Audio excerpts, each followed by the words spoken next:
Hi everybody. Right, just a quick one. I just thought I'd jump on and do a quick live with you. I posted a picture earlier of two big carrots, or one big carrot, one little carrot. And I just wanted to just jump on quickly and go through a small explanation about it, because there is quite a lot of wording in there, and like I said before, not everybody has time to read it. So hopefully some of these lives are going to just coincide with some of the written stuff as well. So a lot of people work with big groups of teams, or they work in an environment where there's a lot of people that do the same sort of job. So if you work in a shop, there's lots of sales assistants, that kind of thing. And quite often you'll work with somebody who is constantly telling you how wonderful they are, how fantastic they are, how successful they are, how their appraisal was wonderful, they've got top marks, how they're going to get the sales assistant of the month award, all of that kind of thing. And sometimes you'll sit there and you'll look at that person and you'll think, how on earth are you still employed, let alone being the best at the job? And it will start to niggle at you and start to kill your your self-esteem and really start to bring you down, because you start thinking, I'm really good at what I do, I like what I do, and I try really hard, and yet I'm never going to be as good as this person or that person. Hi Ayaz, how are you? Thank you for joining.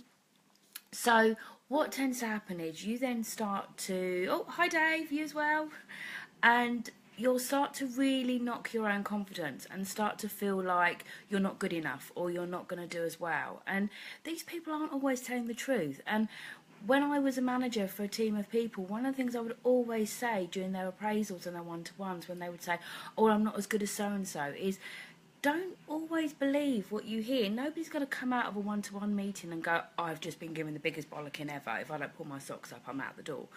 They're going to go, oh yeah, it was great. Tina told me I'm wonderful. She said I'm the best on the team.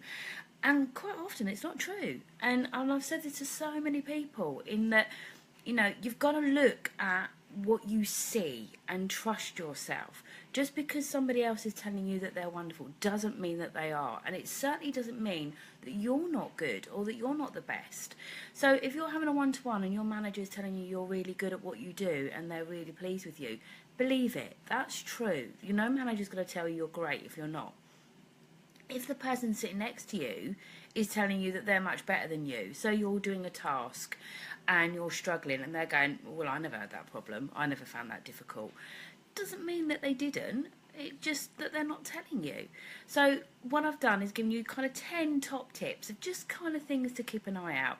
So do they do what they say they're going to do? So if they're constantly saying, oh yeah, no, I'm going to have that done by Friday, it's great. Did they have it done by Friday? If you know for a fact that they didn't actually get it done to the following Tuesday, then don't knock yourself. Don't take it to heart. Don't start believing everything they tell you. If you're forever having to finish off the work for them, so this wonderful person that's so fantastic at their job, on a Thursday at 3 o'clock, an hour before the meeting, is saying to you, oh, could you quickly put that agenda for me together because I haven't had time? Are they as wonderful as they say they are? Probably not. Think about what other people say about them. So, for instance, if you said, oh, what do you think of so-and-so? And they say, oh, he's really lovely, he's really funny, he's great to work with. It doesn't mean he's good at his job. It just means he's a nice person. And you can work with nice people that aren't very good at their jobs. So, again, it's the feedback you want to hear is, how are they at their job? How are they doing at their work? Not what kind of person they are. You can work that out for yourself. Do they always seem to be moving deadlines and rearranging appointments? So if you've got a meeting with this person the day before or on the same day, oh my god, sorry, my dog's just farted and it's really disgusting, so I'm really sorry about that. Oh, but my face is going to tell it all. It's really, really gross. Are they still moving their appointments? Do they move deadlines? Are they constantly kind of saying, oh, well, I can't do that now, or oh, can we cancel? Can we move it back an hour? Can we change it to this day? Because somebody who's constantly, hi Lucy, welcome to my first live with you. If they're constantly moving those deadlines and they're constantly moving those appointments, and there's a good chance the reason they're doing that is because they're not managing their workload. So again, are they as wonderful as they make out they are? If you're able to meet up with them and you've cleared your diary and you managed to clear all of your work so you can attend this, well then, you know, great, you're doing really well. They're not. They're the one that had to change the appointment. And look out for their language. And this is a really, really big one for me. If you ask a question and they come back with 1,000 sentences, and instead of just saying, yeah, it's in this folder, or you just click on there and you touch that and it's all done, or they just give you a straight answer, if they give you 100 other words rather than just the 10 that you need, there's a really good chance they don't know what they're talking about. And what they're doing is they're blindsiding you. They're just giving you a load of waffle so that you're absorbed with so many different words and phrases and analogies and everything else that you don't actually take in what they're saying, and you kind of leave feeling maybe even more confused. And then what they'll say is, well, I told her what to do, but you know, she didn't really understand. It's not you, it's their way of explaining it to you that's been wrong, not your understanding of the situation. So again, just be really, really careful of the way people explain things to you. It's excuses after excuses. So is it a, oh, I was supposed to do this, but, you know, we had a team lunch, or, you know, we had that meeting, didn't we? You know, all these excuses, you know, are they using other people's things to be the reason they didn't get it done? Are they accountable? Do they stand up in a meeting and say, yeah, I took that on and I didn't get it done? Or are they going, yeah, I've still got that to do, but you asked me to do this, so I haven't been able to do that yet? Is there an eye roll in excuses? So think about it. If you're in a meeting, a team huddle, a general kind of team environment, and you feel yourself wanting to go, oh, for goodness sake, it's them again, there's a good chance that they are constantly making excuses for not getting the work done that they're supposed to get done. So you want somebody who's going to be accountable. You want somebody who's going to not hide from mistakes and from not getting something done. That's what you're looking for. Do they blame other people? So are you constantly hearing that, well, I wanted to get that done, but so-and-so's on holiday and I can't do it till they get back? Is there a constant kind of reason why they can't do something because somebody else hasn't done their item?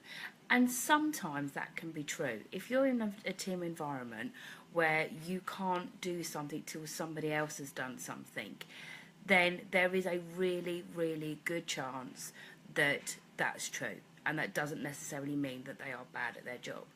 If it is always happening, so if this person is forever not being able to meet their deadline, because somebody else didn't get what they've done, then again, that's a really good tell sign that they are not managing their workload, and they're probably not as wonderful and successful as they're making out they are. And the one I love most is, are they always telling you about the one thing they did well? So you're always hearing about, oh yeah, do you remember 3 years ago when I did that wonderful presentation that you all loved? Yeah, that was 3 years ago. What have you done in the last 3 years? Because if that person is constantly hanging on to the one and only thing they ever did well, then it could be that actually they're suffering with their own self-doubt. And one of the big things I think with these people that you work with where they try to overshadow you is, it's not that they don't like you, it's not that they are trying to make you look bad. It is more likely to be that they are suffering with their own self-doubt and their own self-confidence issues. So your reaction shouldn't be nasty. It shouldn't be about going to your manager and dropping the minute and, you know, telling tales on people and stuff like that, because that's not what you want to do either. But you need to self-preserve yourself. You want to make sure that you are not allowing this person to knock your own confidence and bring you down to their level. What they're looking for is a kindred spirit, somebody who is on the same level as them, so that they don't stand out for being the worst at what they do.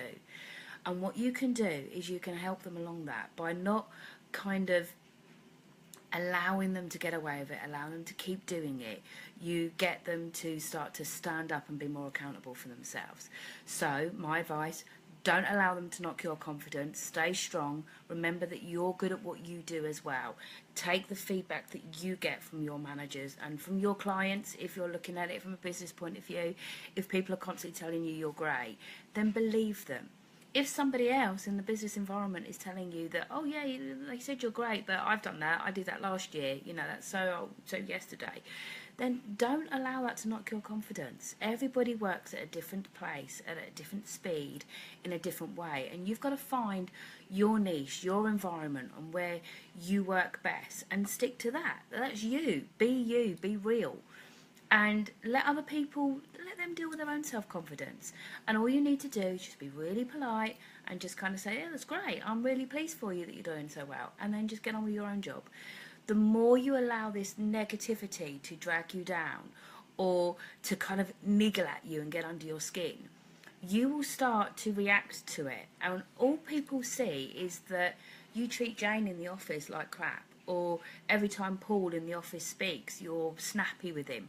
Nobody's going to realise that it's because that person's been under your skin for the last 2 years. They just see you as being the bully. And then what happens is you come out of it looking really badly, and you've done nothing wrong.